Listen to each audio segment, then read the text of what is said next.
everybody. Welcome to the Southern Illinoisans Pigskin Picks. I'm Scott Meese alongside Pete Spitler. We're going to talk about four of the biggest games in the area this week.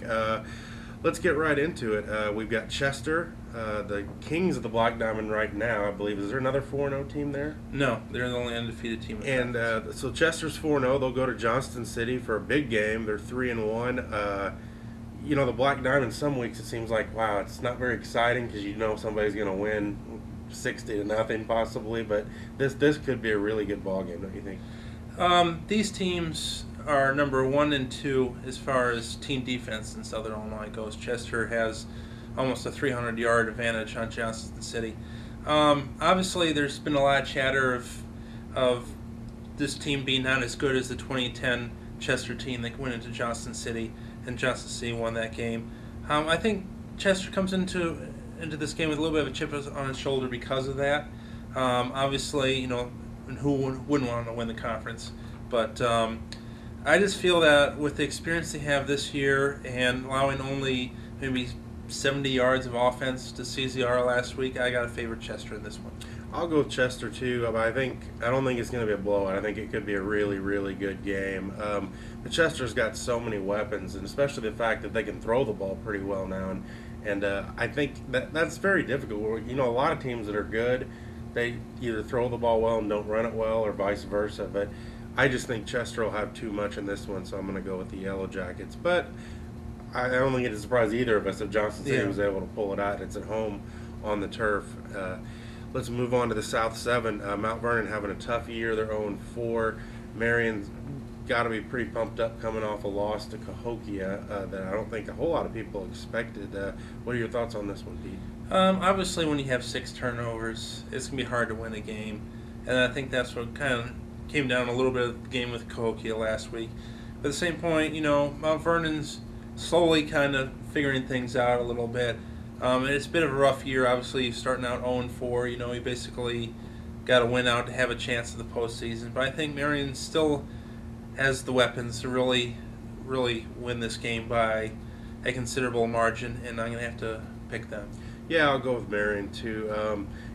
Lewis will probably learn from mistakes and, probably threw some footballs he shouldn't have last week against Cahokia, but they've got so much speed. And I'm sure Marion will get that stuff turned around. I think the Marion Wildcats will win this one pretty big.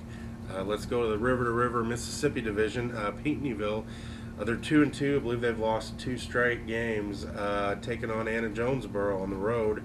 AJ's 3-1 now after losing what must have been a heck of a game against DuQuoin. What happened over there?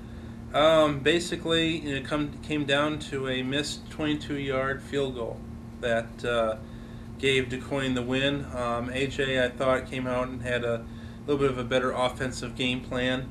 But then again, you don't count Al Martin out of anything. I mean, obviously, for a coach of his caliber, you're going to make adjustments, and he did.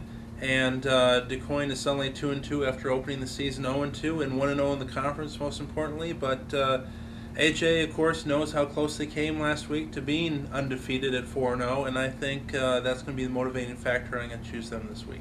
Yeah, and AJ's got to be pumped up for Pinckneyville, too, because Pinckneyville beat them last year, and Pinckneyville won the conference. I think AJ will have too much in this one. It's tough to win at the pit.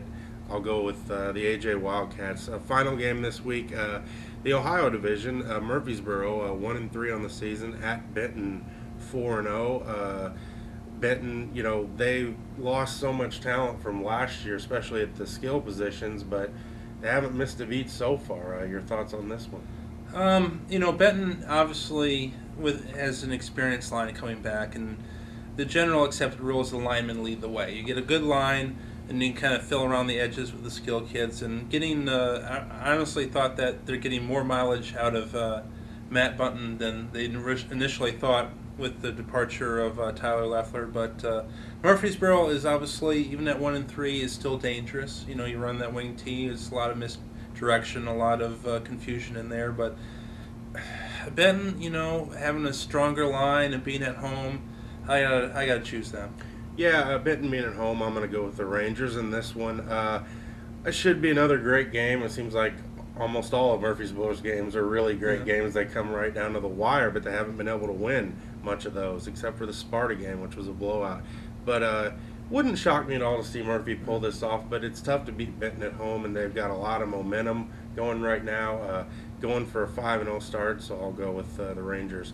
Final thoughts on what happened last week?